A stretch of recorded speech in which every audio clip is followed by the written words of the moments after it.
from college to help her mother. And it's a series of voicemails. The first voicemail is their nosy neighbor. The second voicemail is their mother several weeks later, and that causes her mother to go into the hospital permanently.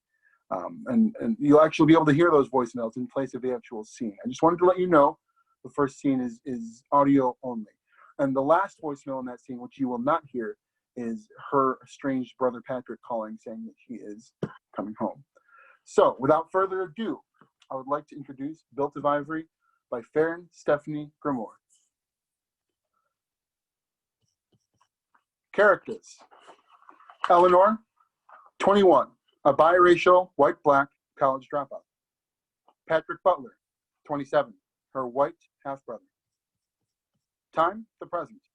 Scene, the living room of their mother's second-story apartment. It's a shabby room full of cheap secondhand furniture. The main door leads to an apartment stairwell. One exit leads to the back hallways of the apartment toward the bedroom and bathroom. The opposite side has a chipped countertop that connects to an offstage kitchen.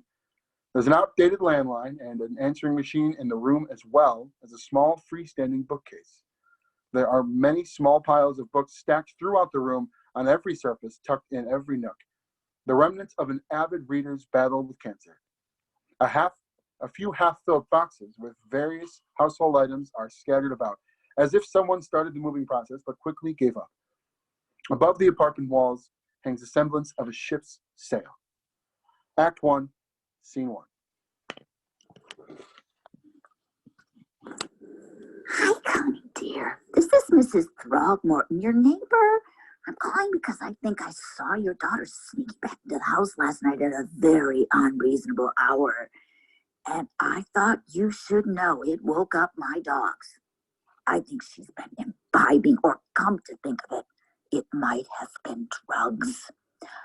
Oh, I just think it's great that your daughter's back from college.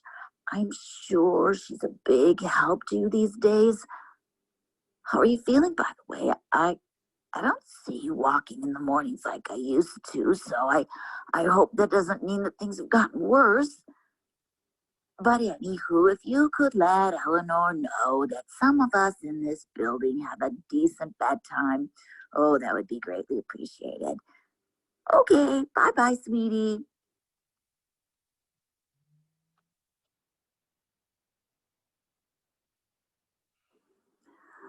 Hi, Elle, sweetie. I don't want to scare you or anything, but I just wanted some fresh air.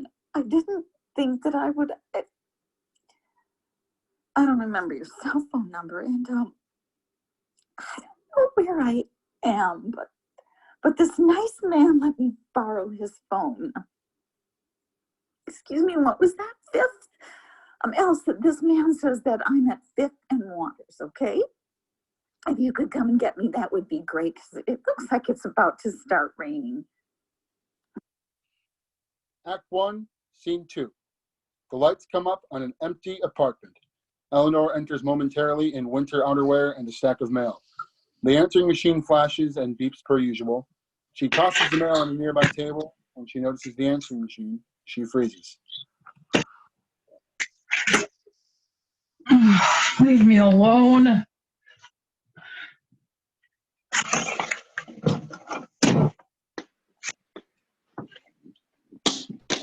Shit. No. Put this in here.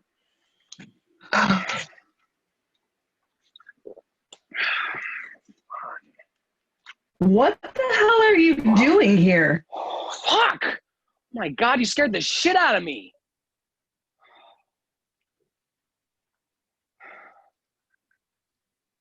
I left you a message. No, you didn't. Yeah, I did, on the house phone. I do have a cell phone, you know, texting. Mom may not have left the 90s, but I did. Habit, I guess. Right. So, no hello then? I'm changing the fucking lock. Oh, Elle, come on! I'm sorry I didn't call your cell. Shit.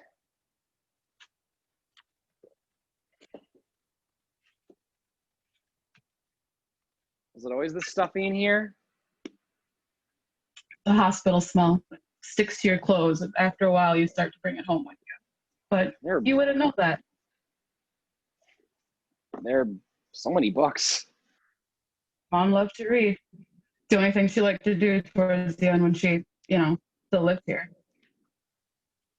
I thought her hoarding instinct had gotten better over time. How would you know? I'm sorry I came out of the blue. I really did call. Check the messages. Why? They're never good. Hospitals and doctors. And bill collectors and occasionally Mrs. Throgmorton. Mrs. Throgmorton? From down the hall? She's still alive? And nosy as ever. Wasn't she like 90 years old when we were kids? Yeah, and you can still spot her speed walking down 10th every Sunday afternoon in her red visor and fanny pack. That lady's going to outlive us all. Do you remember when getting mail was fun? What? More bills? Bills and get well soon cards. The usual. I'll take all the hospital stuff. Just because I'm here now doesn't mean I'll stop handling all the insurance mess. Let me do that at least, please.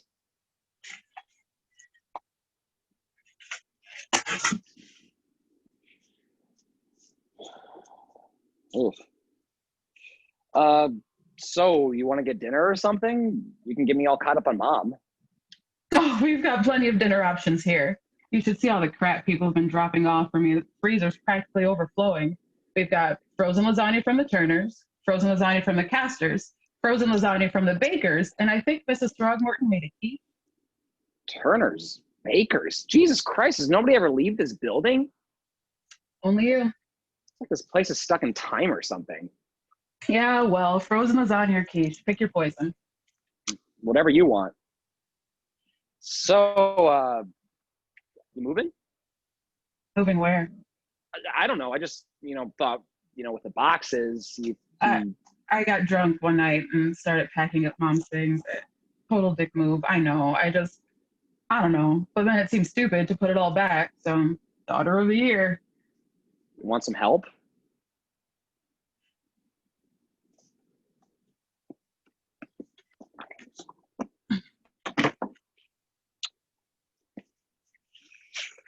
So, what's your plan? Oh, Patrick. We aren't all privileged enough to make plans. Some of us just have to ride it out.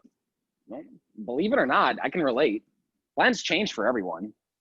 Oh, yeah? Yeah, I'm actually in the process of moving, so... Moving? Where? Yeah. Oh, I'm moving back. What do you mean back? I'm moving back. Here. To Indy? Yeah. Is this a joke?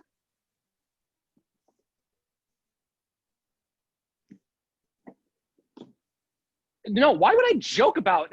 Well, because when you left, you said you'd never be back. Well, I was also 18, so... Look, it doesn't matter what I said. I'm moving back, okay? I mean, I haven't found a place yet, but I'm going to start looking. I've already made up my mind. What does Erica think? She's, this is about Mom. Right, Mom, who you haven't seen yet.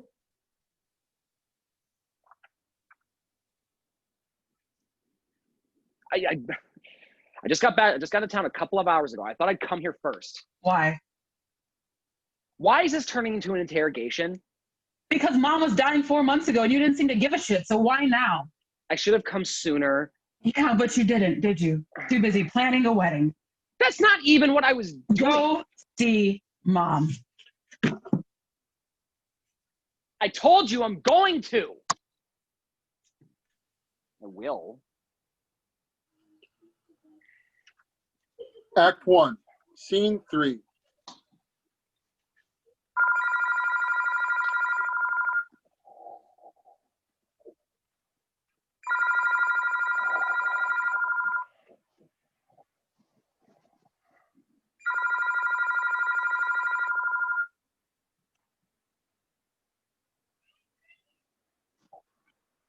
Hello, we are not available now. Please leave your name and phone number after the beep. We will return your call. Hey, big brother. Thought I'd call the house phone instead of your cell. Out of habit, you know, since you're back. Habit reinstated. Pick up the phone. Did you even see Mom yet? She looks like shit every morning. I'm not trying to scare you off. I just think you should like prepare yourself, and I think it's gonna happen. Let's go back, Patrick. I want to go back because this is too hard. Are you there right now? You're listening to me? Why are you never there? It gets old, you know? Talking to myself all the time. We don't all have an Erica to make things better. It's just me sitting alone. I love to sit alone and dream. I don't even know what I just... Eleanor? Eleanor?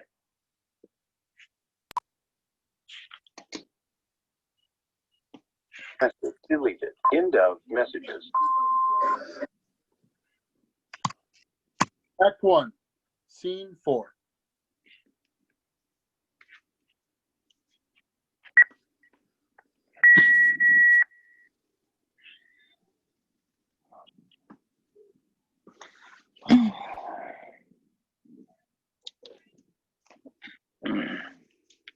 What time is it? Almost 9. Oh, shit. Have somewhere to be? No, my head. Late night?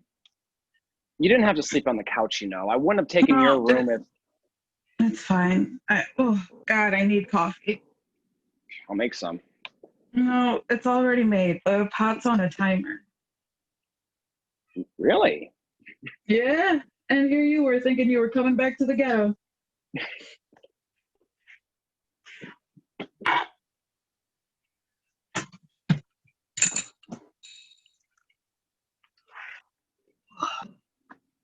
Oh my God, I'm an idiot. Why did I call the house last night?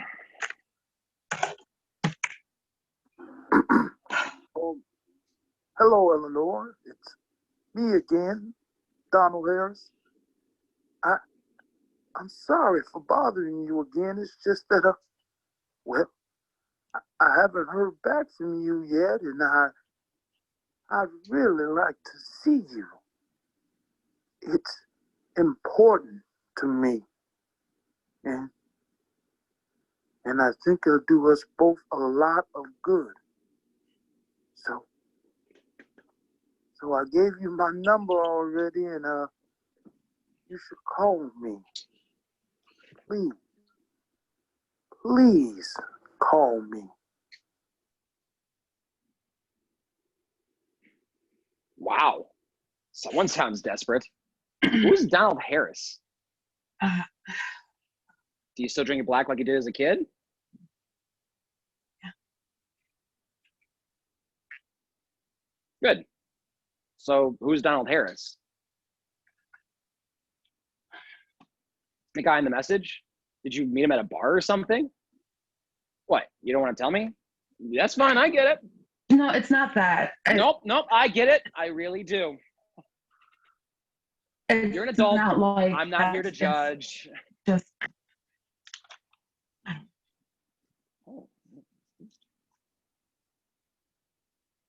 I played the machine because I was expecting. Looking for something? Oh, no. You were expecting what? Nothing. I like had the stupid thought that last night You what? Who is Donald Harris? Have you told your dad? I already told you. Dad?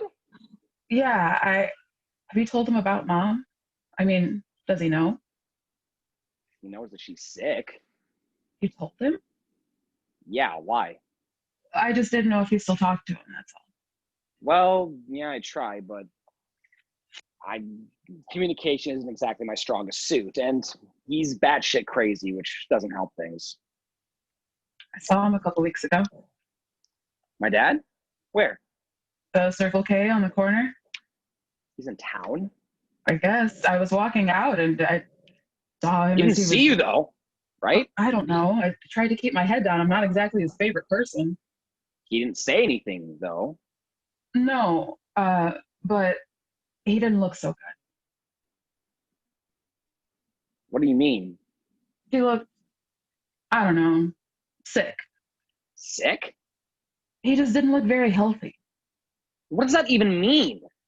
He was drunk. I thought you didn't talk to him. I know what a drunk looks like. He could barely walk, looked like he hadn't bathed in days. I think he might be homeless at this point. No, that doesn't. No.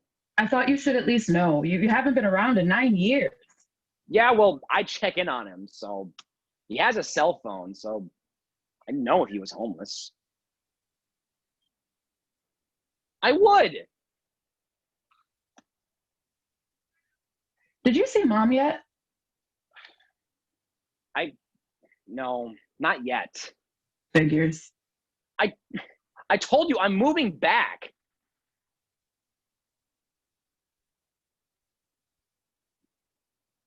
Great. Wonderful. So glad. You don't believe me, do you?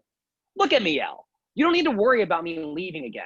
I know I haven't been around for a lot of stuff, but You can't just pretend like it wasn't. God. you don't. How many times are you going to make me apologize for leaving? Until I hear one that's sincere. I'm sorry for being a shitty brother to you and a shitty son to Mom, but cut me some slack, okay? I'm trying to make things right. I want to be there for Mom now to make up for the, for all the not being there. And I want to make it up to you too. You sacrificed so much. Dropping out of music school, moving back home for the past whole world. Once she's gone,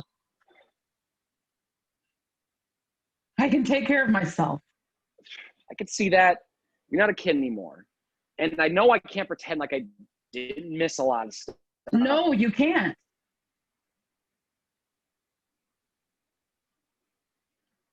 Look, you have no idea. I have no idea what you've been through lately, but I've been through either. You could use me? Well, I could have used you if 9 years ago when I know. No, you don't. You really don't. I can't win with you. First you're pissed that I left, and now you're pissed that I'm coming back. You think it was easy for me to walk away? Yeah, I do. Why wouldn't it have been? Because despite what you think, that poem meant something to me too. What the fuck? You left a message last night on the house phone. I heard what you said. You started. Yeah, I was drunk. I don't even know. Well, I want you to know that I still remember it too. Our little bedtime ritual. I know that it was special to you, and as I got older, I started thinking it was stupid. I know that hurt you. Oh my God, just stop. But by then I was a teenager, and if anyone knew that I still slept in the same bed as my little sister and that our mom read us poems while we fell asleep, I was embarrassed. But I really do remember the poem. And for a long time, I tried to make you feel stupid for thinking that. But I really do remember the poem too. Our favorite. Patrick.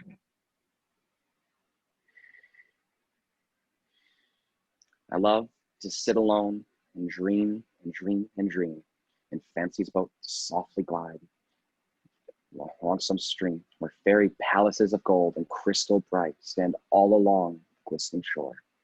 Wondrous sight. Stop. Elle. I said stop. Why are you doing this? You think I just stopped caring about you, but that's not what happened. You have to forgive me at some point. You have to, right? I've earned that at least. I'm trying to make things right, and you're just holding grudges, and it's not fair. You still remember the whole thing? I remember it. All of it. For years, it was like that book never left Mom's side. Those poems, all of them are magical. Midday Dreamer. Why do we like that one so much? Because I think it made us believe that this apartment, as shitty as it was, could be our giant ship, and that maybe we wouldn't have to stay here forever. I'm so sorry I left you here. There's no excuse for it. I'm so sorry, Eleanor. He's my father. What? Donald Harris, the man on the voicemail. He's my biological father, and he's been trying to contact me for over a week now because he finally wants to meet me. Hold on. What do you mean he's your... What the hell? How did he get your number? I don't know. How long has this been going on? A week and a half, I think. Don't lie to me. And you didn't tell me? Why would I tell you? Until last night, I hadn't seen you, and you haven't tried contacting him, though, right? No, I haven't, which is why he keeps calling back. I've been so busy with Mom and everything, I haven't had a chance yet. Yet? Well, I'm gonna call him back eventually. No, you can't do that. Let's not do this, okay? Hey, listen to me. I don't want to argue about this, so just drop it. No, it doesn't work like that. Come on, Elle, you can't be serious. About what? About meeting him. Just look at me. Just think about it for a minute. I don't need you to tell me to think about it for a minute, okay? I've been thinking about it nonstop. But you can't do this to Mom. Excuse me? It would. It would what? Kill her? No worries there. I think the tumor will beat me to it. You just said that out loud. Oh, please. Get over it. I'm the one who's been taking care of her for the past 4 months. You haven't done anything. Except foot the bill. Congratulations for actually having money, Patrick. Well, I'm sorry, my contribution has been so small. Since I had to drop out of school to come home, I don't have a fancy degree like you, which means I've only been able to do little things like, I don't know, drive her to the ER, clean up her vomit, spend every waking hour with her while she cries about not wanting to die. But let's not forget that you are footing the bill. So thank you so much for that. You've made your point, all right. Nobody has loved Mom more than me. I am the one who does everything for her. I know that. You win, all right? But that man... That man what? You know what? It doesn't make a difference. How could it not make a difference? Because it doesn't change the fact that he's my father. But he raped her! That doesn't... How could you even think about meeting him? Because I have a right to meet my dad. Don't call him dad. He's not a dad. He forces the Mom, that's it. Jesus. Oh, I'm sorry. Am I making rape sound too unpleasant to you? Should I pretend that this Donald Harris guy sprinkled rose petals across the room? Or that he and Mom had wine by some fireplace or some shit like that? Is that a nicer mental picture for you? Just because he impregnated her mother doesn't make him a father. It doesn't even make him a dad. A dad doesn't do what he does. And to give him even a minute of your time would be a slap in Mom's face. Yeah, I find it funny that all of a sudden you're so concerned about hurting Mom's feelings.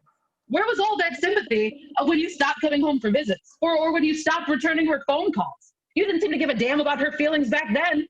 They turned into Erica this and Erica that. Perfect fucking Erica. Erica's not perfect. And this isn't about me, okay? This is about you. You're trying to convince yourself that this is all okay because Mom might not make it through the week. But Donald Harris can't replace her. I'm going to pretend like you didn't just say that. You would even think that I'd try. Am I wrong? I can't believe you're actually mad at me for being interested in my own biology. Genes of a rapist. Oh, and what about you? Your father's a piece of shit, but that hasn't stopped you from reaching out to him, has it? Oh my God. That's what this is about, isn't it? I don't know what you're talking about. Just because your dad walked out on you. Shut up, Eleanor. You're jealous. I'm serious. No, I'm not jealous. That's exactly what this is. That's exactly what this is about. Because you don't have a father anymore. I shouldn't have one either. Is that it?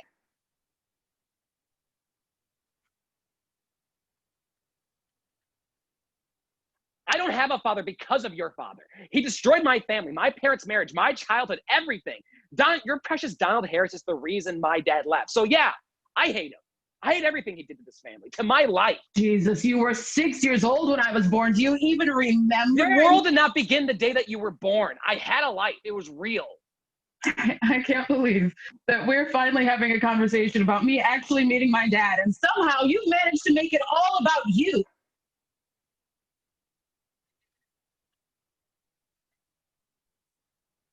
I never said it was all about me.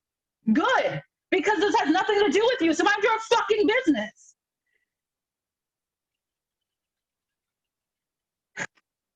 Screw you.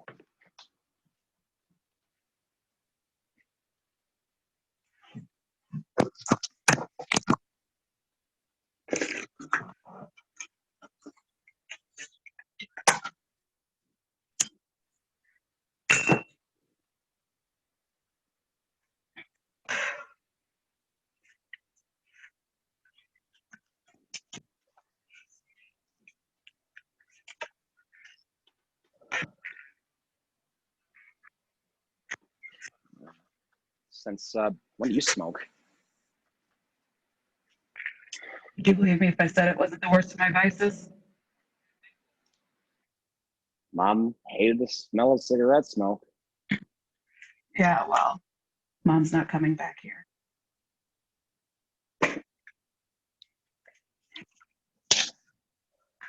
You finally going to the hospital? Can I bum a cigarette first? Would you believe me if I said that smoking wasn't the worst of my vices either? They're on the desk. Thanks.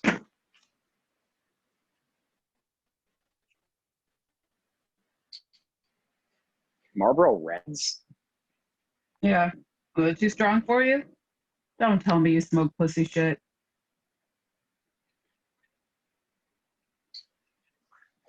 Menthols usually. Oh, God, get out.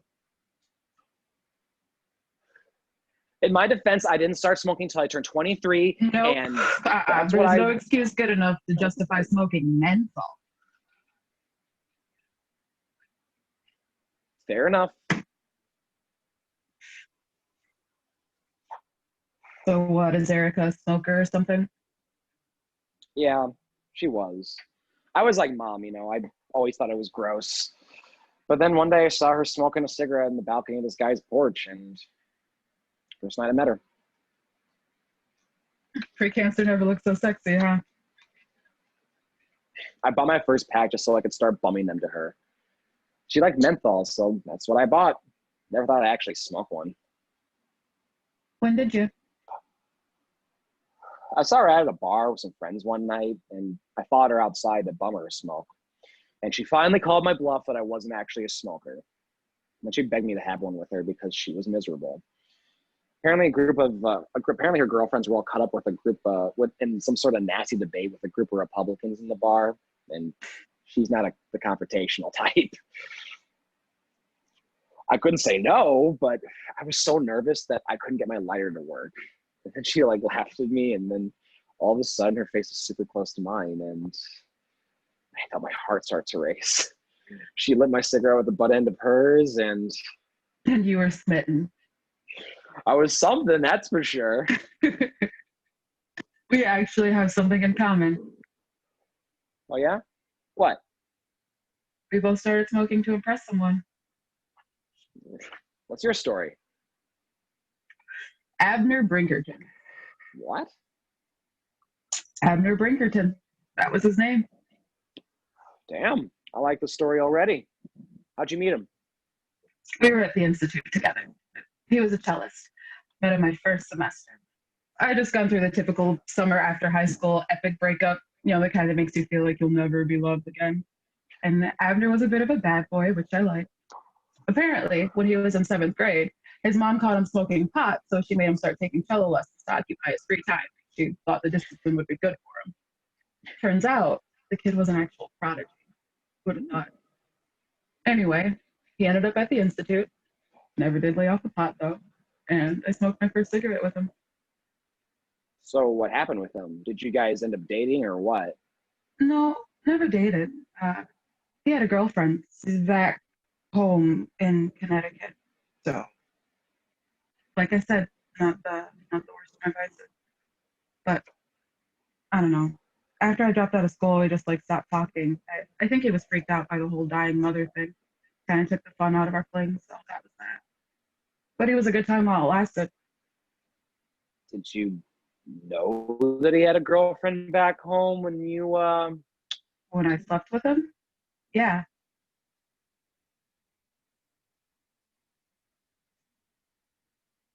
Oh, really? Yeah, I mean, I don't know, I didn't really think about it. It wasn't like on my mind at the time. It was, we were, it was just something that kind of happened and then it stopped. Stopped? Like he broke it off? There was nothing to break off. I wasn't like chasing after him or something. And Mom got sick. I came home and that was the end. Okay, sure, but what if you had stayed in Cleveland? Wouldn't you have kept it going? Like, it's none of my business, but Look, I'm not like you, okay? I'm not going around looking for true love or something. So if you're trying to somehow compare my situation to yours, I'm not. It's completely different. Abner and I weren't in love. But you're telling me that you don't even feel a little bit bad for his girlfriend? Like, aren't you at least curious about what happened between the two of them? Why would I be curious? I mean, you slept with another woman's boyfriend. You have to be interested in how that played out. No, not really.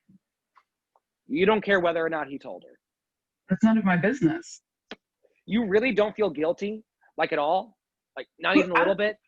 I'm not the one that cheated. You act like it's nothing. It is nothing. We did what we did and now it's over. His girlfriend isn't my problem. That's between him and Abner. Or her and Abner. But you don't even care about her? No. Why would I care about her? I don't even know her name. Because she's a person? She's a human being?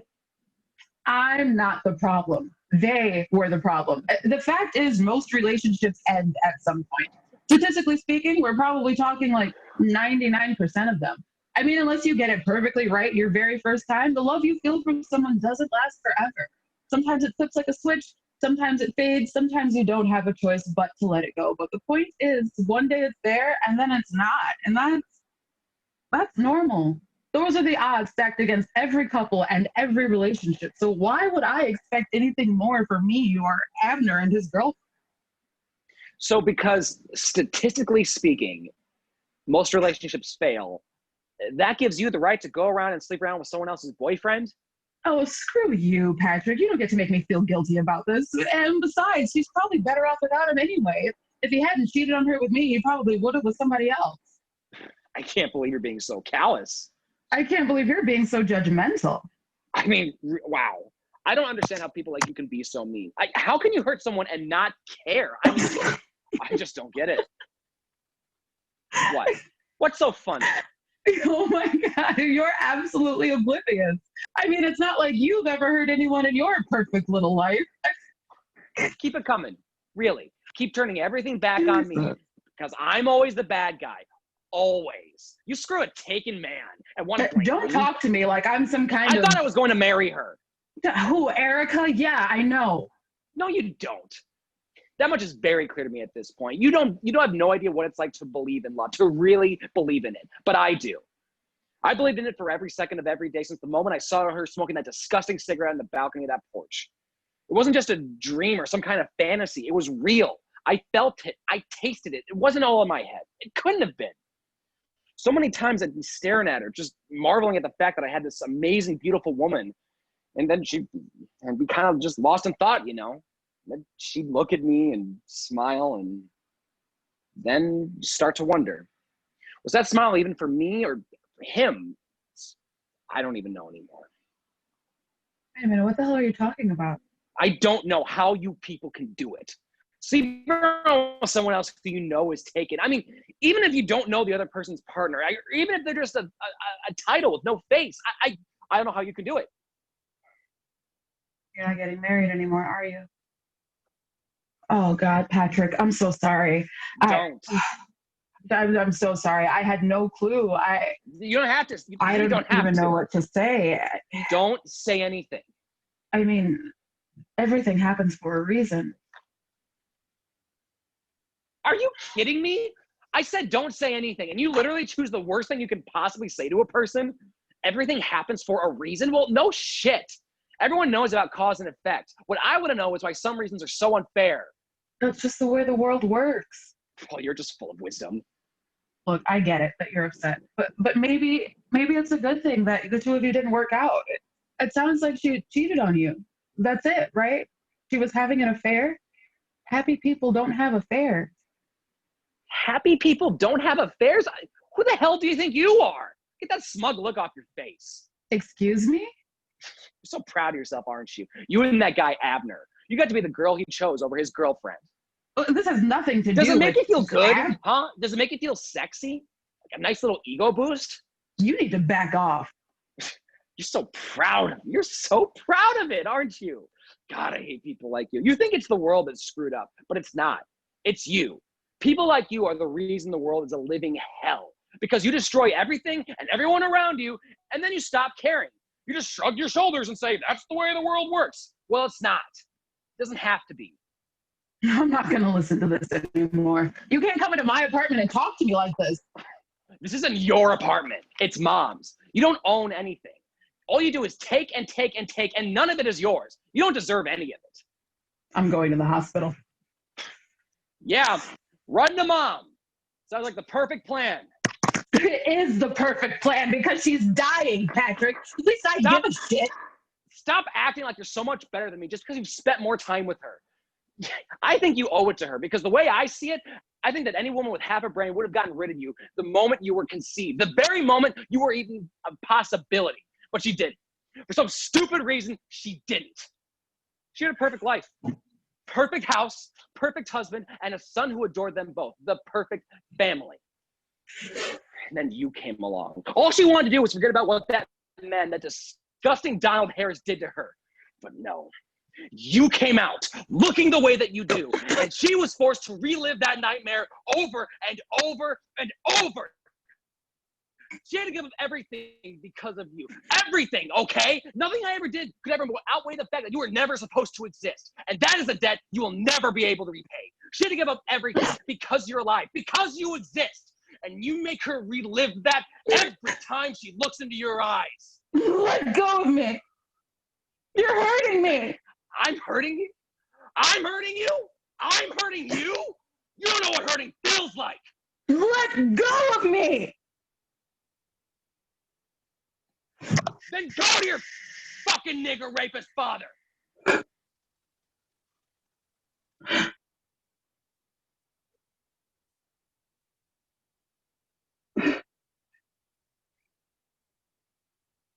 How long have you been waiting to say that?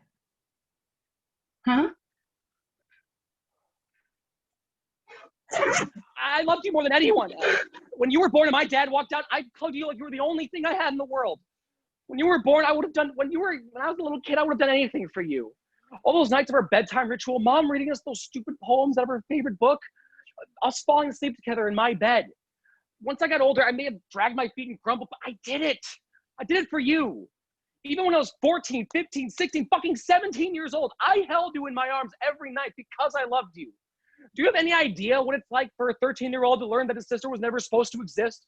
That's her fault that his dad walked out because she came out with the wrong skin? For years, I thought my dad just evaporated. You see, because when you're young and stupid, you don't think about the obvious things. Like what he must have thought when his white wife squeezed out a black kid. All those years, I was clinging to the thing that destroyed my family. And still, all those nights, you'd run to me and wiggle your way into my bed. And every time you begged Mom to read us that poem, I knew what you were.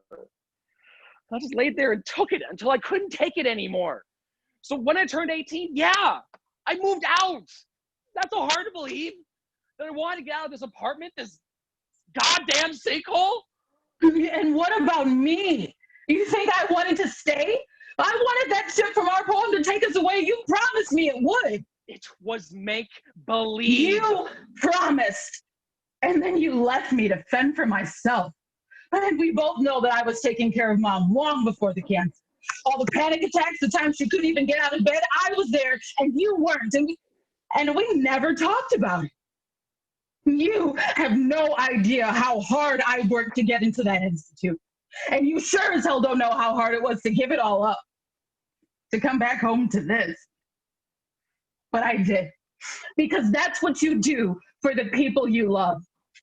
You say that I don't know what it feels like to love. Well, you're wrong, because I love Mom, and I loved you. But you don't love me, do you? You haven't for a long time. That's not true. If I ruined your life the way you say I did, why the hell did you ever come back? To twist the knife a little deeper? Because I don't need that. I know where I came from, and I know the pain I've caused, but you don't. You don't see what you've done, and that's why you'll always be miserable, Patrick. Because really, healing would require you to admit that maybe you're not as good of a person as you think you are. But you can't handle that, can you? You can't stomach the possibility that maybe, just maybe, you're getting exactly what you deserve. So instead you wallow in self-pity and anger, and as much as it eats away at you, as much as it hurts and aches and burns, it's better than feeling guilty. And Patrick, just so you know, I hate people like you too. So at least we're on the same page there. I think you're what's wrong with this world, not me. You know what's this? I don't think you could hate me, even if you tried. Never mattered what I said.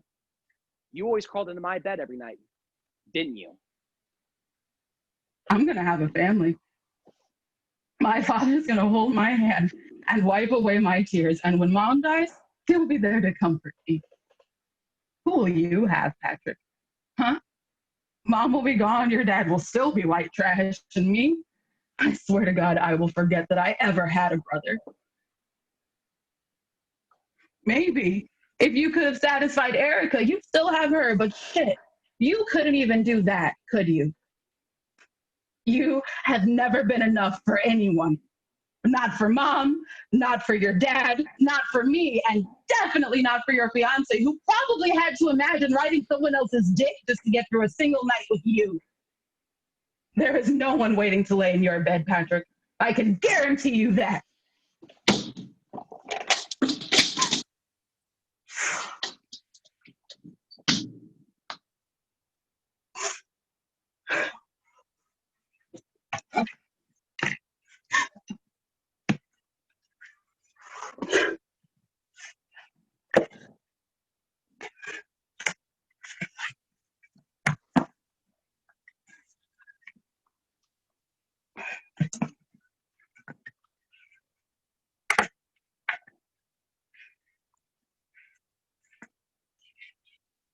I love to sit alone and dream and dream and dream, and fancy's boat to softly glide along some stream, where fairy palaces of gold and crystal bright stand all along the glistening shore, a wondrous sight. My craft is built of ivory with silver oars. The sails are spun of golden threads and priceless store. Of precious gems adorn its prow and round its mast, and 100 silken cords are set to hold it fast. My galley slaves are sprightly elves who, as they row, and as their shining oars they swing them to and fro, keep time to music, walking on the scented air, played by the mermaids as they comb their golden hair. And I the while lie idly back and dream, and let them row me where they will down the stream. I thought it would make me feel better saying those words one last time. It did. At least now we know where we stand. That's a good thing. Hell. I mean, really, what did we expect? Look at us. With the way we were designed, this was bound to happen eventually. We never had a chance. Most people don't. So walk out that door. Just like your father walked out on you. I am not my father! And neither am I!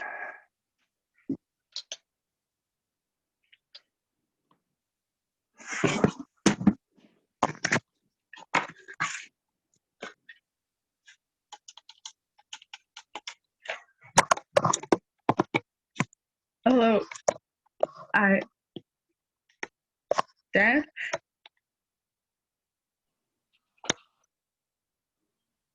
End of Act 1.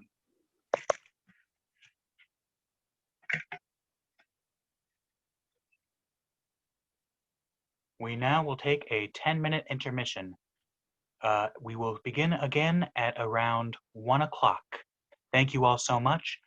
Until then, I will put up a picture of the program, and we also encourage you to potentially visit www.frontlinefoods.org in order to make a charitable donation to Frontline Foods and World Central Kitchen.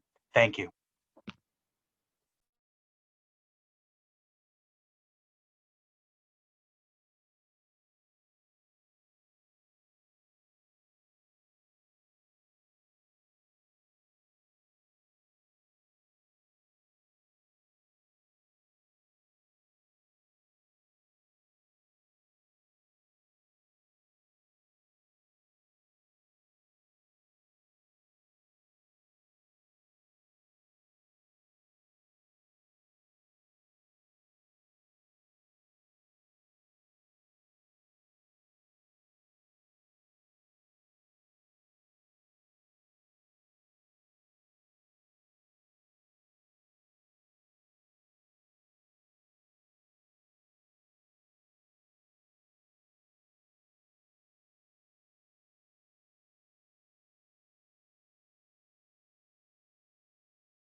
In the darkness, the red light on the answering machine flashes and beeps. At rise, bouquets, fruit baskets, and decorative candles are scattered around the room.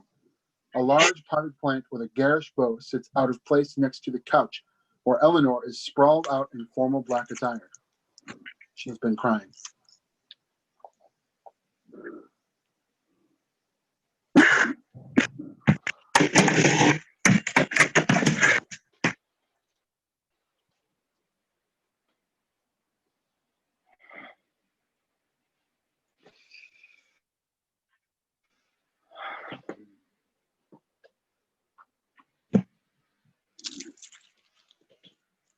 What are you doing here? I came for a smoke. Get out. I brought in the mail. I said get out. Fine. There's nothing of interest, by the way. The get well soon cards have turned into sorry for your lost cards. Same shit, different font. I could help you clean or pack or, whatever. You got a lot of flowers.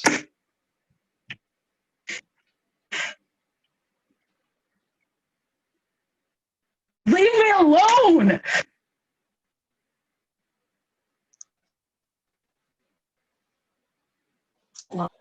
Elle, please, we buried our mother today. Doesn't that mean anything to you? I just want to see how you were doing, since we barely said 2 words to each other today. Yeah, well, it was a funeral. You're not supposed to chit-chat. That's not the point. Haven't you said enough? Yeah, I have. Too much, actually. And I don't know where else to go. Not my problem. I know you hate me, but today we're family. You're my sister. Half sister. I didn't come here for a fight. Can we just think about Mom? Tomorrow, if you want to go back to hating me, that's fine. But please, not today. You're the only one who knows what this feels like. Fine. Make yourself useful and clean all this up. What? The flowers. Get rid of them. You mean you just want me to throw them all out? Yes. Trash day's tomorrow. Right. Makes sense. If they don't go out tomorrow, then a week from now, they'll probably all be Dead. This apartment already reeks of it. I'll do whatever you want. Trash bags are in the kitchen. Right?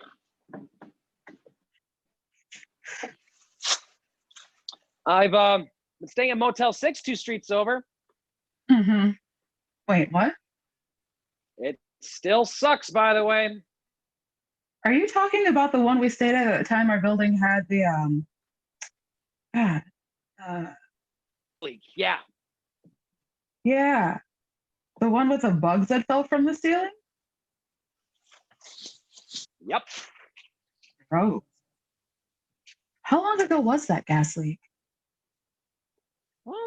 What was I? I was like 12. No, that young? Yeah. It was the start of seventh. It was the start of 7th grade. I remember I said, "Damn it," and Mom said if I was old enough to swear. And you flooded the motel laundry room. Yeah, I remember that. Yeah, and then the first thing, and then Mom walked in, and the first thing she said was, "Damn it, Patrick." The staff hated us. Didn't help that you stole all those cookies from the hotel lobby every afternoon. Oh, hey, I had to deal with bugs falling on my face while I slept. I think I was entitled to a handful of oatmeal raisin cookies after a long day at school.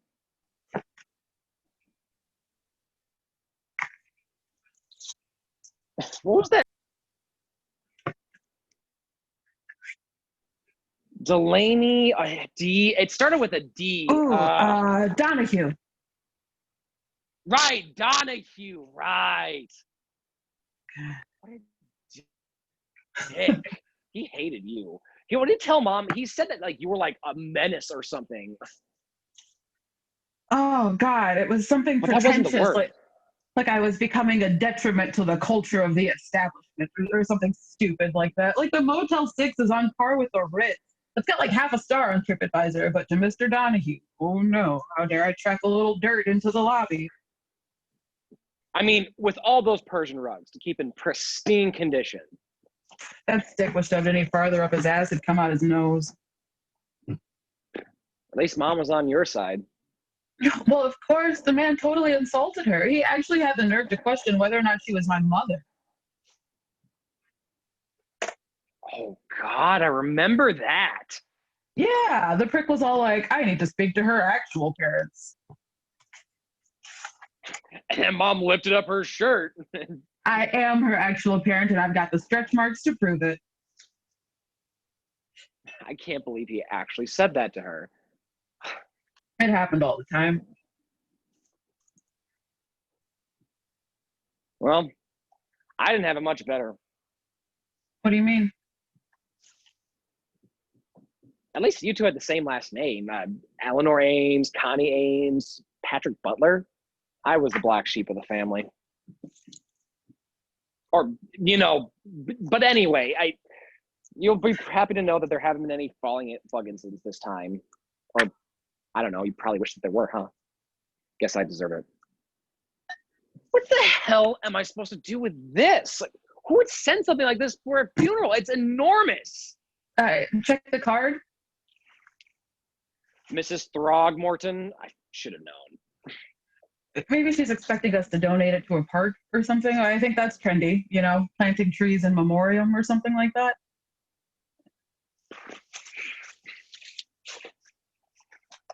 So why are you staying at the motel? I mean, why not go back to Bloomington? I I mean, why pay for a room up here? Bloomington's not that far. You could have helped with the arrangements from down there.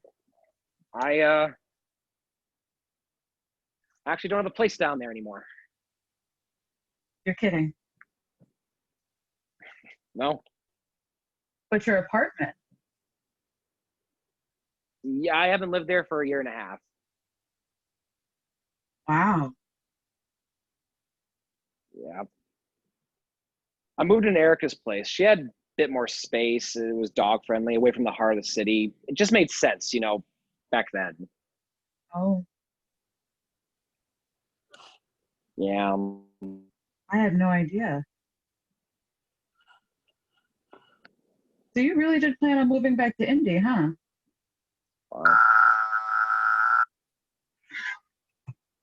Yeah, I have a delivery for Eleanor Ames, apartment 212. you can leave it. I need a signature.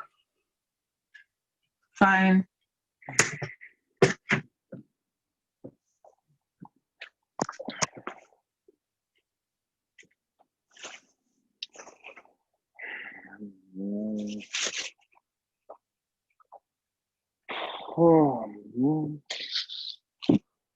Well, I guess I bothered you enough.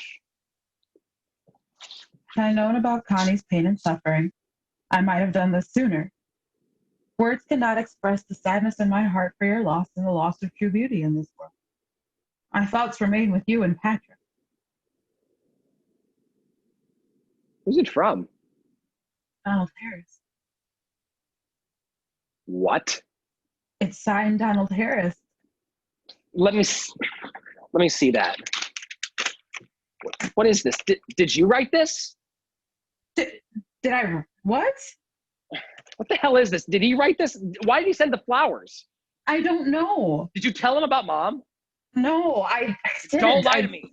I'm not. Listen, okay, so the other day after you left, I called him. Of course you did. I was upset and angry, so I called him. We talked for like 3 minutes, and then he stopped because he said he thought it would be better to speak in person, and he said he had so many things to tell me, but it didn't seem right over the phone. And then Mom, that was the next day, so I didn't go. I didn't call or cancel or anything. I just forgot, and then I chickened out. Everything was just so, I couldn't do it. You put all 3 minutes, Patrick. I was on the phone with him for 3 minutes, and it was basically just 3 minutes of me crying. I could barely speak. You really didn't tell him anything about Mom? I didn't, I swear. Then why did he send the flowers? I don't know. He must have figured out what happened. But how did he know where to send it? How did he get this address? I didn't give it to him. We made plans to meet at a coffee shop. I wasn't going to bring a stranger here alone. I'm not an idiot. Then how did he know? I don't know. How did he know my name? I don't know. Bullshit! Bullshit? What, do you think I told him? You must have. You said you were going to tell him everything. I didn't. Then why did he mention me? I don't know. How many times do I have to say it? Maybe he found Mom's obituary. I mean, that's pretty public. Anyone can look up an obituary. We're both listed. Oh, God. And maybe when he looked, he found the address online or something. So he's stalking us now. Great. Who said anything about stalking? Calm down. No, I'm not going to calm down. He knows where you live, Elle. He knows where Mom died, and he knows where to send flowers, which means he has way more information than I thought. This is dangerous.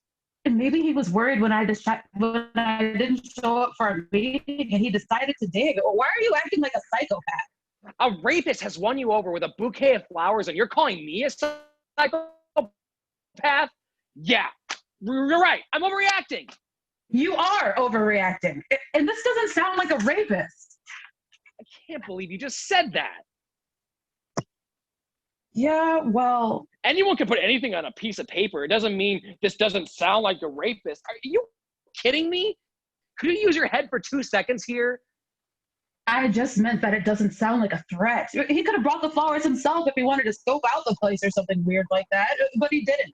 He just did the same thing that everyone else in our lives has done. He bought flowers for a funeral. It's creepy coming from him. What are you doing? Do not touch them. Oh, so now you're so interested in flowers? Back off, Patrick, okay? You know what you're doing. Throw all the flowers away, but if they're from a rapist, I guess. Stop it! You aren't even supposed to be here right now, so just leave me alone. I expected more from you, Elle. Oh my God, no. No, no, no. Don't play the disappointed big brother card, okay? Don't even try. All right, fine. Fine. Whatever. You win.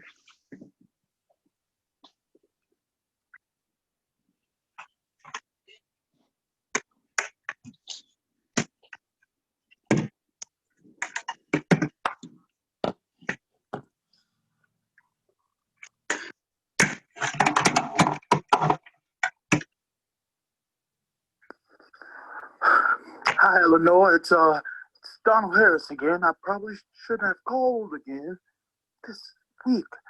I can't even imagine. But well, it's just that you were so upset when we talked, and I mean, I don't know if it was about your mother or I know it's none of my business. But I just wanted to let you know that if you still wanted to talk or meet, I would still love that. I would love that a lot. But there's no rush, or take your time. Or if you change your mind, I understand. I really do. It's just if I would have known that the other day was the only time I would have heard your voice, I would have said more. I would have listened more. I wouldn't have let my little girl keep crying. I don't know what I'm doing. I'm sorry. I just always wanted to know.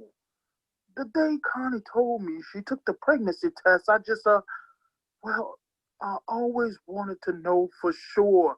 But she was too scared. I understand why. But, after you were born, Jason, he told me that you were his. And I don't know if you want to meet or not, but just know that if I could have been a father to you, I would have. God is my witness. I would have, Eleanor. I'm so sorry. I won't call again. Yeah.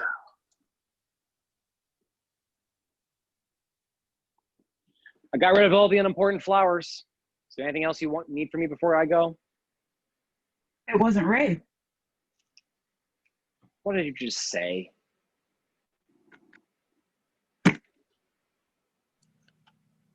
I just always wanted to know. The day Connie told me she took the pregnancy test, I just, I always wanted to know for sure. But she was too scared. I understand why. But, after you were born, Jason, he told me that you were his. And I don't know if you want to meet or not, but just know that if I could have been a father to you, I would have. God is my witness. I would have, Eleanor. Did you hear that? Hear what? He didn't rape her. There's no way. What the hell are you talking about? Where's this coming from? It's a message on the answering machine. It's Donald Harris. Did you hear what he said about the pregnancy test? Mom talked to him the day she found out she was pregnant. And? Don't you see what this means? She knew him. Mom knew Donald Harris. Oh my God, it all makes sense. What makes sense? None of this makes sense. Her depression, the anxiety, those episodes she has? Bullshit. Bullshit? What do you mean? This message proves that she knew him, or at least she knew how to get a hold of him after it happened. You're jumping to conclusions. Just because she knew him doesn't mean that he didn't. Did you listen to what he said in the message? I don't care about the message. And I don't care if he says he's Jimmy fucking Stewart. He can say whatever he wants, and it doesn't make it the truth. He's a stranger. But you have to at least wonder. There's been something. I mean, Okay, but what if he's not? God, this is ridiculous. You're smarter than this. Just listen to me for 2 seconds. No, you listen to me. I want you to know that Donald Harris, I know you want Donald Harris to be a good guy, but just because you believe in something doesn't make it Just true. listen to the message. That's all I'm asking. I didn't play it from the very beginning, but just listen to it, okay? Listen to his voice, his words. No, I already know the truth. No. What truth, Patrick? That he's a nigger? It doesn't matter what he says. You've already made up your mind. Don't. That's okay. We can be honest with each other. We're at that stage now. I mean, after last week. I'm done talking about him. Because he's a nigger. Jesus, just stop saying that word, okay? I get it. Get it? No, you don't get it. Because that word, that idea is something that you can't possibly be. So no, you don't get it. Okay, fair enough. Look, I don't want to turn this into a thing. Oh, it's a thing. At least not today. I don't give a shit what day it is. Why are you doing this? I don't know. Maybe because I'm just a stupid nigger. No, you're not, Eleanor. But sometimes you can be a real bitch. What is this? You know what it is. I didn't throw it away. So? I've been carrying around that poem in my pocket for a week now. And every time I try to throw it away, I can't. What the hell? We buried our mother today. Doesn't that mean anything to you? Are you seriously going to let a stupid fight overshadow that? This is not a stupid fight. I'm not trying to make things right, and you're the one who's just getting defensive and poking and poking and poking. You called me a nigger. No, I didn't. I never called you that. I would never call you that. Why can't you just say you're sorry? Because I'm not. I didn't call you that, but I would never do that. But I don't take back what I said about Donald Harris because he is an animal. He ruined Mom, and I don't owe him anything. Oh. Hi, Eleanor. It's Donald Harris again. I probably shouldn't have called again. This week, I can't even imagine. But well, it's just that you were so upset when we talked, and I mean, I don't know if it was about your mother or I know it's none of my business. But I just wanted to let you know that if you still wanted to talk or meet, I would still love that. I would love that a lot. But there's no rush, or take your time.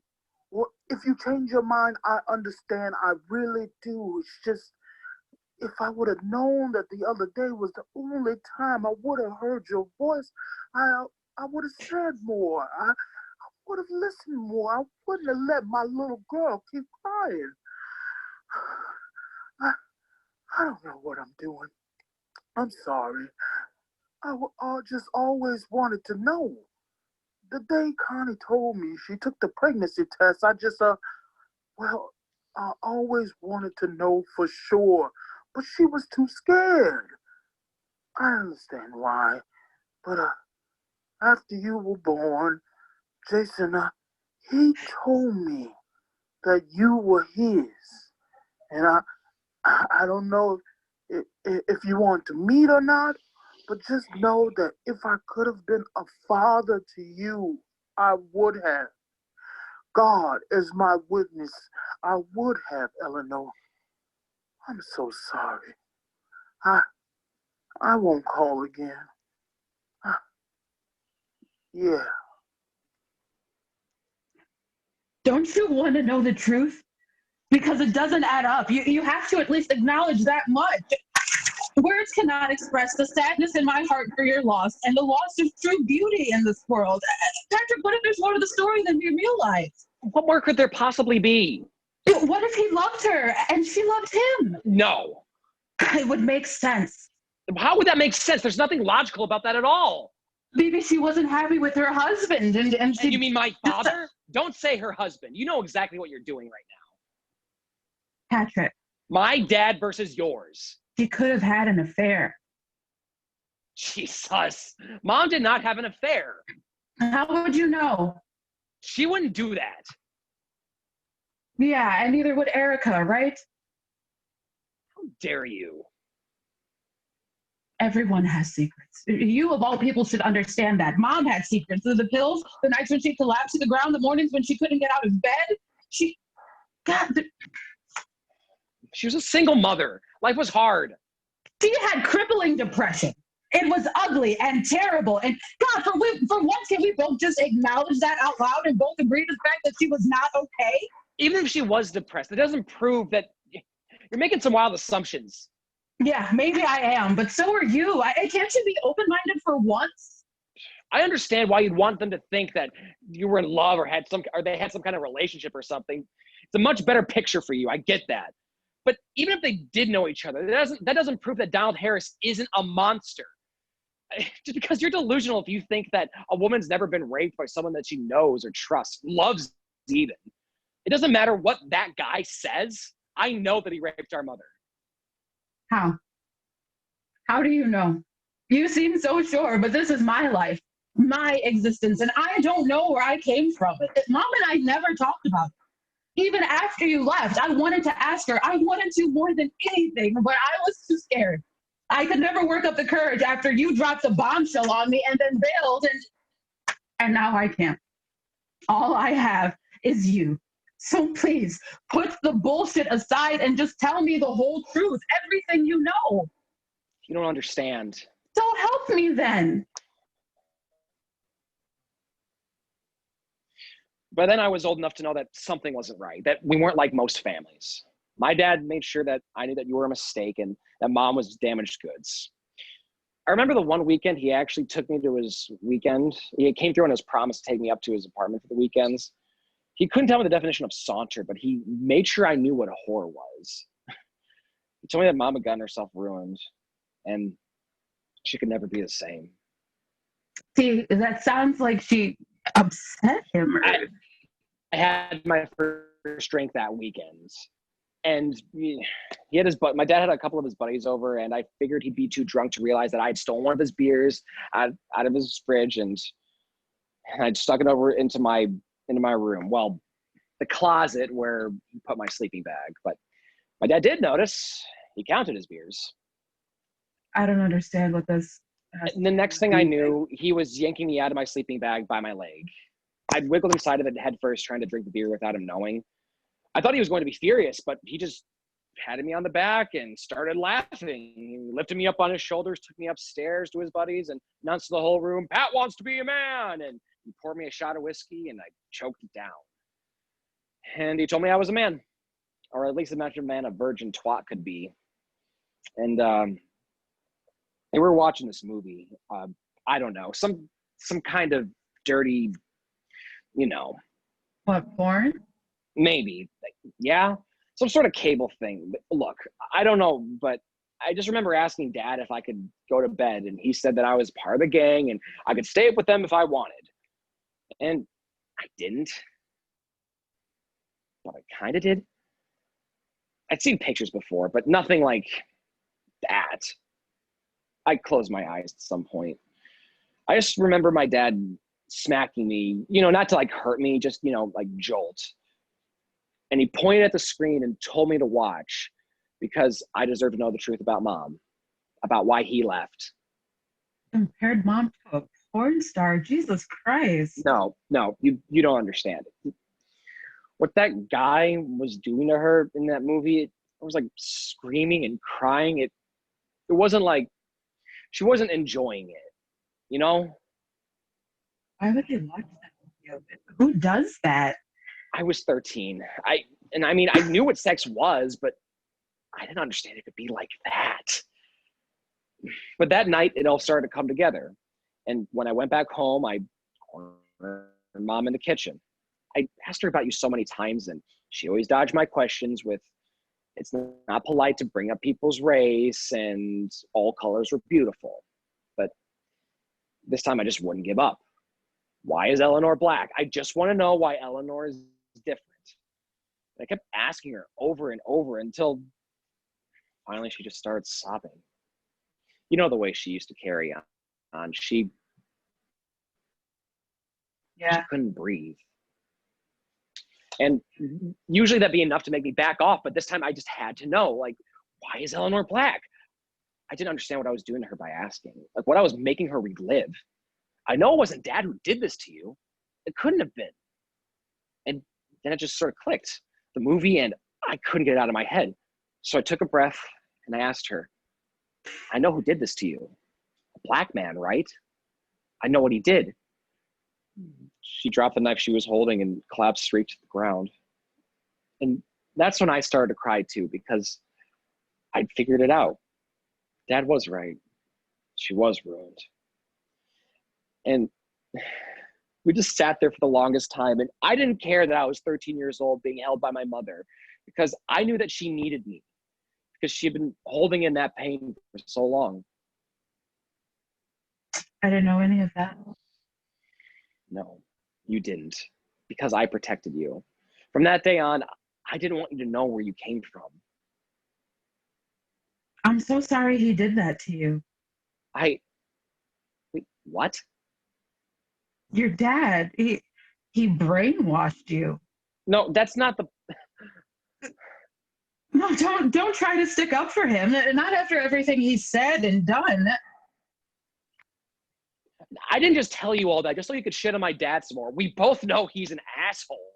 You're an asshole. He's a monster. No, he's not. He wasn't always. I swear to God, it was only because your dad screwed up his entire life. We both know if he was a real man, he wouldn't have left you. That was his choice. He screwed up his own world and he screwed up yours too. And every daddy issue you have now is because of him. I don't have daddy issues. You're the one with some sort of weird complex. And anyway, this isn't about my dad. So just stop poking your nose where you don't belong. No, so my nigger father is okay to attack, but not poor Jason Butler, this perverted white drunk. Stop making this about race. I've gone my entire fucking life trying to pretend like race doesn't exist because I could barely stomach the thought of being different from you and Mom. I am not the one that made this about race. That was you. So for once in your stupid little privileged life, just sit down, shut up, and listen to me. Privileged? I grew up here in the same house as you. Same broken home. So what about my life has exactly been privileged, huh? Truly privileged?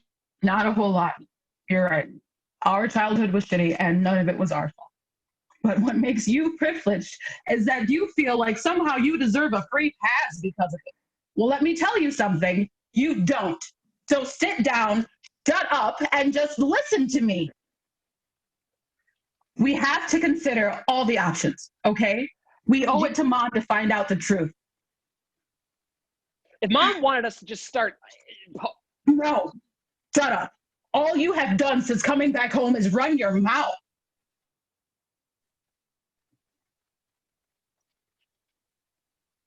I'm not just going to sit here and let you run yours. Have you ever actually thought about it?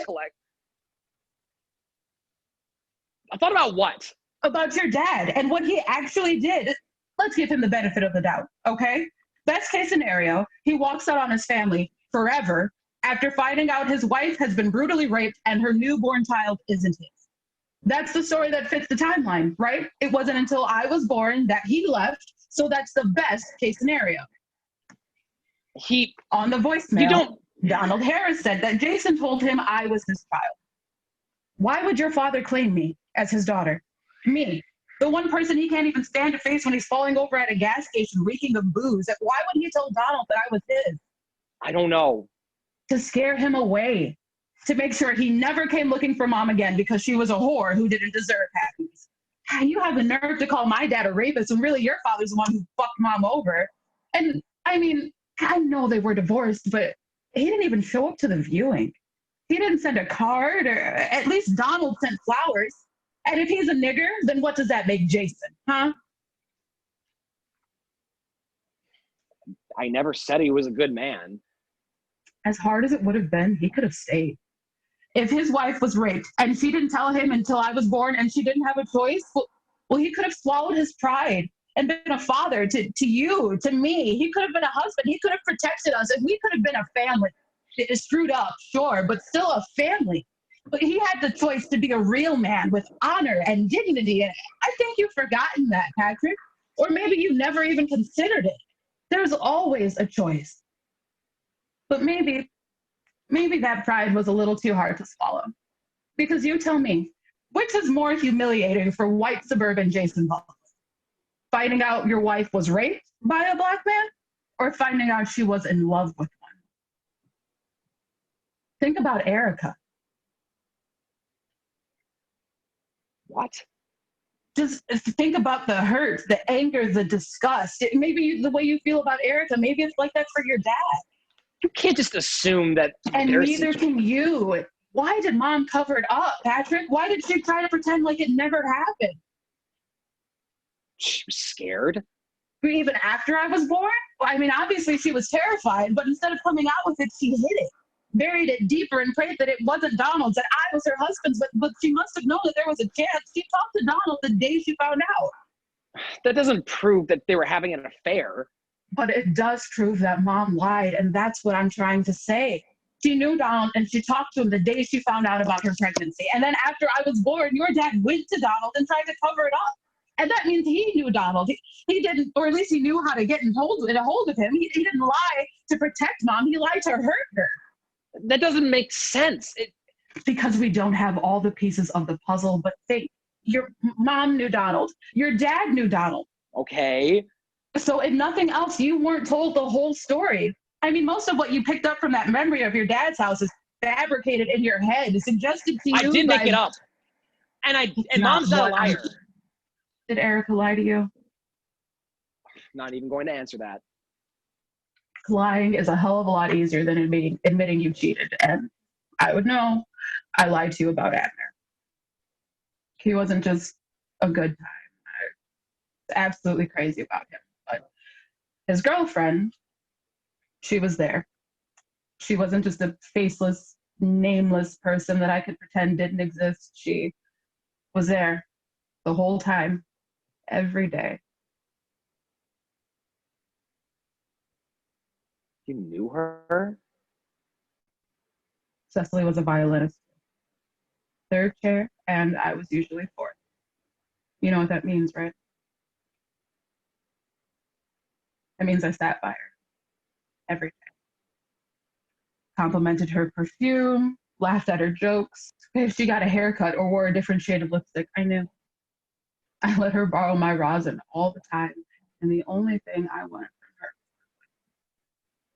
I would have done anything to take Abner away from her. Not because I hated her, I didn't at all, but because I couldn't shake the idea that I was there, Abner was there, and that thing we had every time our hands accidentally brushed up against each other, or we locked eyes from across the room and spurred, that it meant something. Every silent moment between us was full. It was never nothing. Our rhythm, it was, how could that not mean something? You know? How could our world without Cecily in it not be true? It was fun and it was comfortable, and I didn't ever want to leave it. Abner's world and mine weren't the same. And everything I gave him, it was never going to be enough. Enough for what? Enough for him to leave Cecily. In my world, every little thing, every look, every giggle, every touch, that we were put in that place at that moment by design. It had purpose, you know, because how could that kind of chemistry, that can't be for nothing. I ingrained that in my head. And what about his world? In his world, we were put in that place at that moment so we could both get laid. The glances, the jokes, the chemistry, all of it. Bodies wanting bodies. And you know what? His world was the truer one. I had nothing to offer that was going to make him leave Cecily. Nothing. Because nobody wants to be branded a cheater. Nobody wants to say that confession out loud.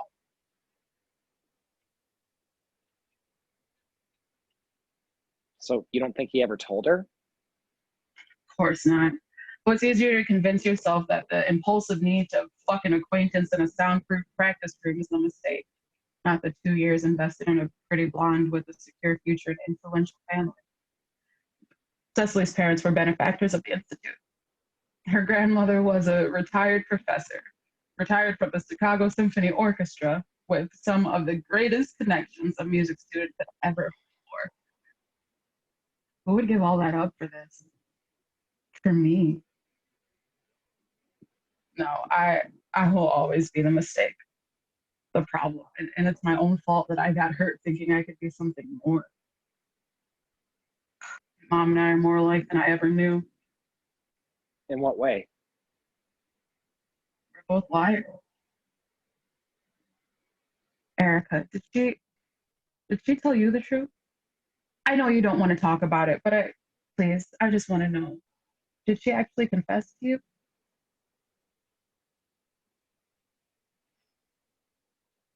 It doesn't matter whether or not Please. she. No. She didn't tell me. I found out from a text. Okay. So you were suspicious? No. Okay, so you were checking her phone for fun then? No. She texted me by mistake. You mean? The message wasn't for me. Oh. What did it say? Change of plans, love. I can't come tonight. He decided to cancel his bro time. Sad face. But tonight, I'll dream of your lips between my thighs. I can fucking guarantee you that. Patrick. They texting back and forth while she was at work. Because she was so hot and bothered that she didn't even know she was responding to him instead of responding to me instead of him. What did you do? I just kept reading it over and over. I was trying to make sense of it, because I thought I somehow misunderstood. Surely there was a logical explanation I was missing. So I got in my car and I drove around, saying the message out loud, thinking that if I could find the right inflection, that maybe it would be better. But it never was.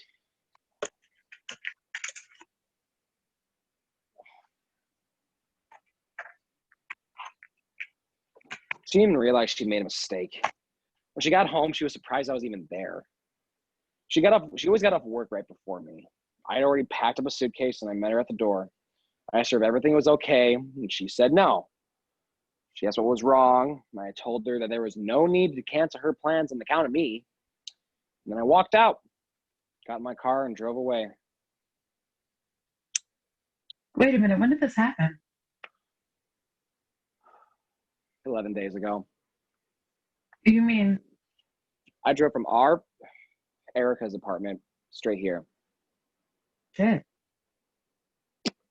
It's a fresh wound. I didn't get the ring back though. Guess I should probably do that, huh? Not that I want it. The thought of it on her finger makes me sick, because I can't stop wondering if she wore it every time she was around him. I mean, clearly he knew that she was taken. I knew that he knew that I canceled my bro time. What if he's someone that I knew? Someone who laughed at my jokes and God, Patrick, don't.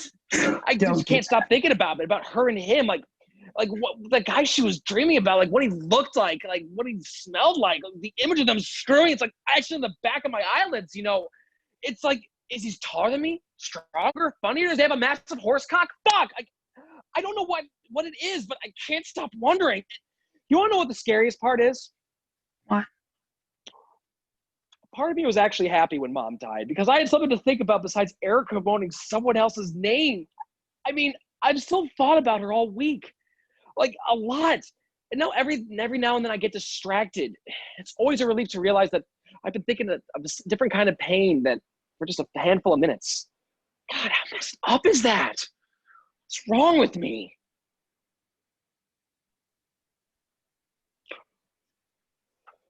You're devastated. I hate her.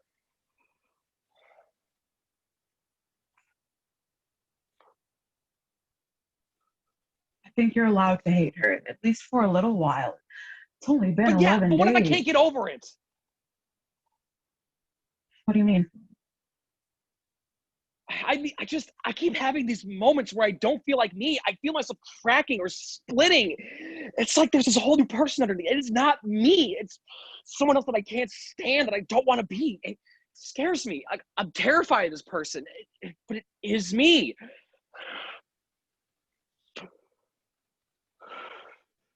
We all have pieces of ourselves that we don't like, that we try to bury. I can't stop thinking about it. It won't go away. But it will eventually. It will pass. But what if it doesn't, all right? Not all broken bones heal straight. What if I'm permanently damaged? Like your dad? I can't. This place, this apartment, I can't. I hate what it does to me. The way it makes me feel. I don't want to be here anymore. I don't want to. Hey. I just want to go home. This is home.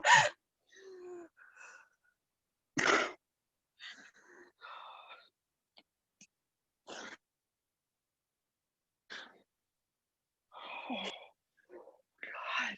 I feel like I'm losing my mind. Sorry, I don't know what that was. I'll pull it together. No, don't say that. Shit. So stupid. No, it's not. Hey, do you remember when I lost my Beanie Baby pig at that gas station in Fort Wayne? The pig? Yeah, you were traumatized. You held my hand the whole car ride home. I did? Yeah, I don't remember that. but I do. Just remember how much you cried. Yeah, and as annoying as it must have been, you never once told me to stop. You just let me carry on, and you never let go of my hand.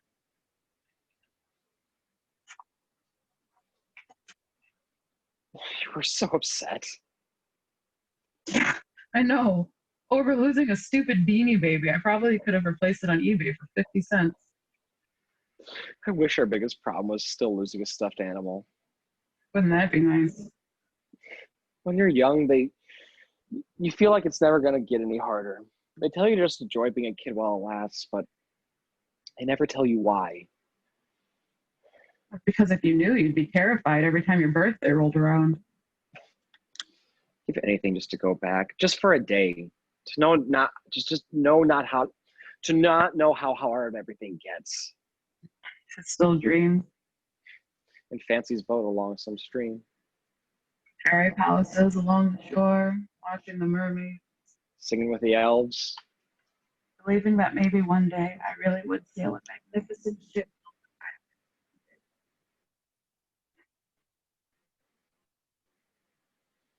You stop dreaming. I don't know. I think maybe it was the moment I realized that I was built of something less. Why do you think she kept me? What?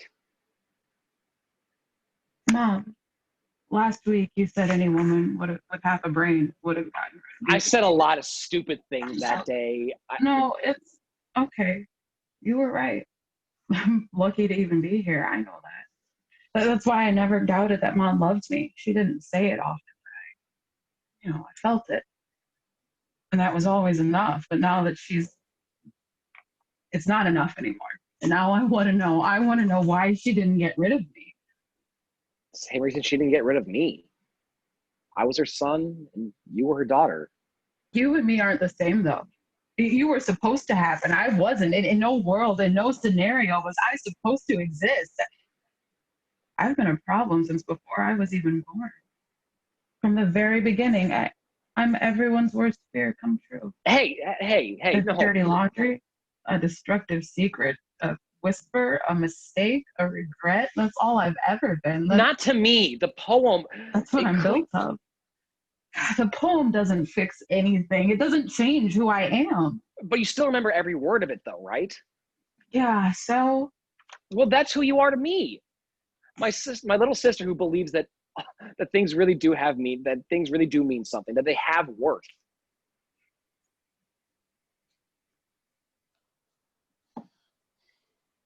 Feels weird.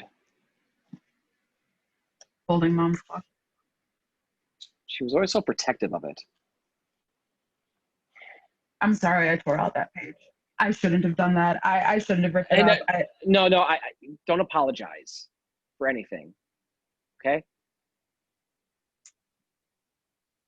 So what are you gonna do with all Mom's stuff? I don't know. Donate most of it, probably. Do you mind if I go through it first? Of course you can. Take whatever you want. You're not going to give this away, are you? You want it? Yeah, kind of. Keep it.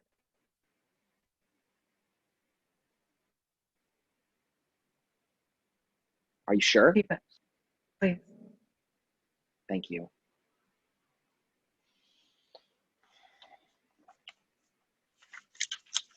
You want a beer? Yeah.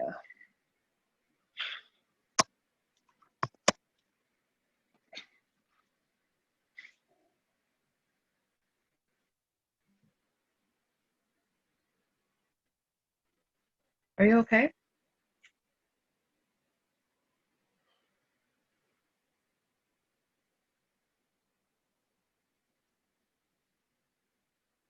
Are you okay? What? Yeah. Okay. Yeah, I'm fine. Good. Are we? Yeah. Really? If you can, you know. Yeah.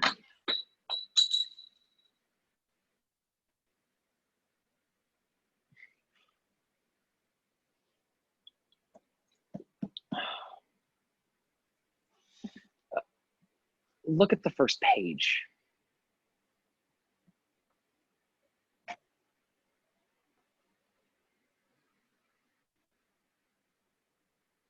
Is this?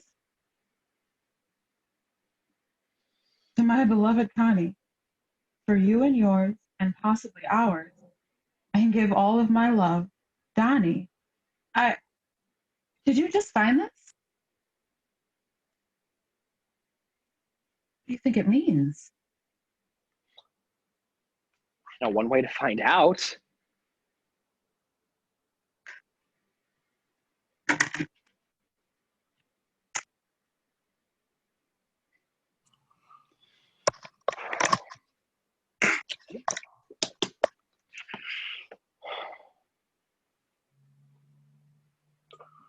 End of play.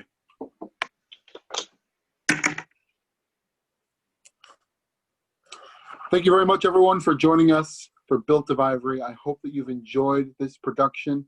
I wanted to call my actors back really quick to say thank you to Kilian Collins, who's been Patrick. Thank you to Raven Ariele, who's played Eleanor. And thank you to my production manager and Fleeing Artists Theaters, Alex Metelsky. Take it away. First off, wonderful work. I always love watching this show. And thank you, audience, for joining us for our first ever production that we've attempted to do live online. And in spite of the technical issues, thank you for continuing to stick with us. And thank you, actors, for plowing ahead. If you like this show, we are attempting to do some more virtual productions this summer. We're continuing our summer Shakespeare tradition with Much Ado About Nothing at the end of June, and A Winter's Tale at the end of July, and our first August Strindberg play, Creditors, a one-act, at the end of August. If you want to keep up with us, just follow us on Facebook. And lastly, our final plug. Let's see if I can find my sheet. Yes, there it is. This was a free production, but we are attempting to raise donations for Frontline Foods of World Central Kitchen. They're a wonderful, wonderful group of people who are attempting to raise money and food and PPE for doctors, nurses, etc., who are fighting COVID-19 and the pandemic. So if you are able to visit them at the end of this stream, please do so and support them. And lastly, our thoughts and our hearts go out to the people of Minneapolis, the people of St. Paul, the Twin Cities. If you are uninformed about this, get yourself informed about what's happening in the news and continue to spread the word about this, the information. Those who remain silent are just as bad as those who commit heinous acts. So please, spread the word. Thank you so much. Have a good rest of your evening.